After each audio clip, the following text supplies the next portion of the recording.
नमस्कार मित्रों, जय सिया राम। मित्रों, आज का विषय थोड़ा अलग है। आज ना ज्योतिष है ना वास्तु है, आज सिर्फ और सिर्फ अध्यात्म है। इस वीडियो के माध्यम से आज मैं तुलसीकृत बजरंग बाण के विषय में अपने विचार व्यक्त करने जा रहा हूँ। अभी कुछ दिन पहले मेरे प्रिय और छोटे भाई जैसे मित्र ने मुझसे प्रश्न किया कि क्या मैं बजरंग बाण पढ़ना बंद कर दूं या जारी रखूं। वह दुविधा में थे और दुविधा स्वाभाविक भी थी, क्योंकि एक उच्च कोटि के संत, महान साधक श्रद्धेय स्वामी राम सुखदास जी ने एक जगह बजरंग बाण का पाठ न करने की सलाह दी है। स्वामी जी की एक पुस्तक कर्म फल रहस्य बहुत चर्चित रही थी, आप भी कभी इसे पढ़िएगा। खैर, मैंने उन्हें बजरंग बाण पढ़ते रहने की सलाह दी। फिर सोचा कि क्यों ना वीडियो के माध्यम से सार्वजनिक रूप से इस संबंध में चर्चा कर ली जाए, ताकि और लोगों का भी भ्रम मिट सके।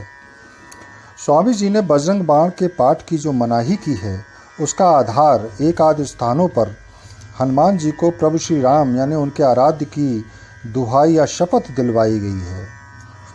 ऐसा करके उन पर एक कार्य सिद्ध का अनुचित दबाव डाला गया है। जैसे एक जगह लिखा है, इन्हें मार तो ही शपथ राम की, राखु नाथ मर्याद नाम की। एक स्थान पर लिखा है, सत्य हो हरि शपथ पाई के, राम दूत धर्म मार धाई के। तो एक जगह जनक सुता हरिदास कहावो, ताकि शपथ विलंब न लाभो। तो एक जगह ये भी लिखा, उठ उठ चल तो ही राम दुहाई, पाए परो कर जोर मनाई। मित्रों, पहले तो ये जान ले कि स्वामी जी एक बहुत बड़े साधक और अध्यात्मवादी थे। एक आध्यात्मिक साधक और संत के रूप में उनके विचार को समझने की ज़रूरत है। इसके साथ ये भी जाने कि तुलसी बाबा ने बजरंग बाण की रचना तब की जब काशी में किसी तांत्रिक ने उन पर मारण मंत्र का प्रयोग किया। तुलसी बाबा गंभीर रूप से अस्वस्थ हुए। तब अपने संकट दूर करने के उद्देश्य से उन्होंने बजरंग बाण रचा और पीड़ा मुक्ति के लिए श्री हनुमान जी से गुहार लगाई तथा शीघ्र ही पीड़ा से मुक्त हुए, स्वस्थ हुए। तब से बजरंग बाण को संकट से उबारने के लिए एक अचूक उपाय के तौर पर प्रयोग किया जाने लगा। ये प्रसंग सुनाने का मेरा उद्देश्य यही था कि बजरंग बाण का पाठ उस काल में करना चाहिए जब आप भयंकर मुसीबत या संकटों से घिरे हों, बाहर निकलने का कोई मार्ग सूझ न रहा हो। तब बजरंग बाण से निसंदेह आपको लाभ होगा।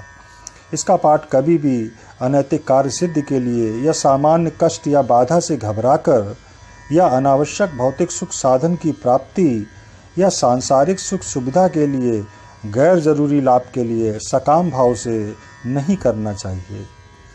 अन्यथा लाभ की जगह नुकसान होगा और अवश्य होगा, इसमें भी संदेह नहीं। अब बताइए कि स्वामी जी की अपने भक्तों को दी गई सलाह कहाँ अनुचित है। एक साधक को पता है कि लोग किसी मंत्र या विद्या का अनुचित लाभ की दृष्टि से प्रयोग ज़्यादा करते हैं। अब अंत में एक और बात बताना चाहूँगा जो कि बहुत ज़रूरी है जानना।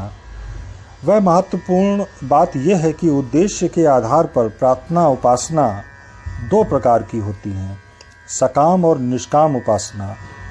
सकाम भाव से की जाने वाली उपासना में भगवान से कुछ न कुछ अपेक्षा रखी जाती है। सांसारिक आवश्यकताओं जैसे नौकरी, किसी संकट से छुटकारा, सुख प्राप्ति या अन्य किसी लाभ के लिए उपासना की जाती है।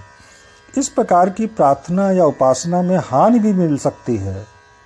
यदि जरा भी नियम संयम टूटे तो निश्चित रूप से आपको हानि भी होगी।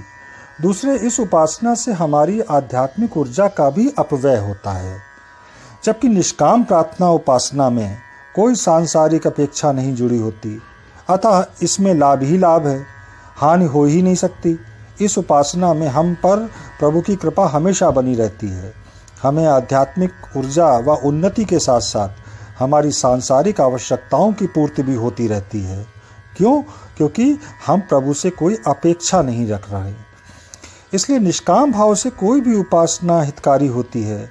बजरंग बाण का भी नियमित पाठ करें, निष्काम भाव से करें, श्रवण करें तो लाभ ही लाभ है। इसका पाठ आप पर सदैव श्री हनुमान जी की कृपा बनाए रखेगा। बस आपका उद्देश्य, चरित्र और मन साफ सुथरा हो। तो मित्रों, श्री हनुमान जी की प्रेरणा से जो कुछ मुझे उचित लगा आपको बताने का प्रयास किया। अगले कुछ दिनों में मेरा प्रयास होगा कि एक और वीडियो इस विषय पर प्रस्तुत करूं। कल फिर मिलेंगे किसी नए विषय के साथ। जय सिया राम। नमस्कार।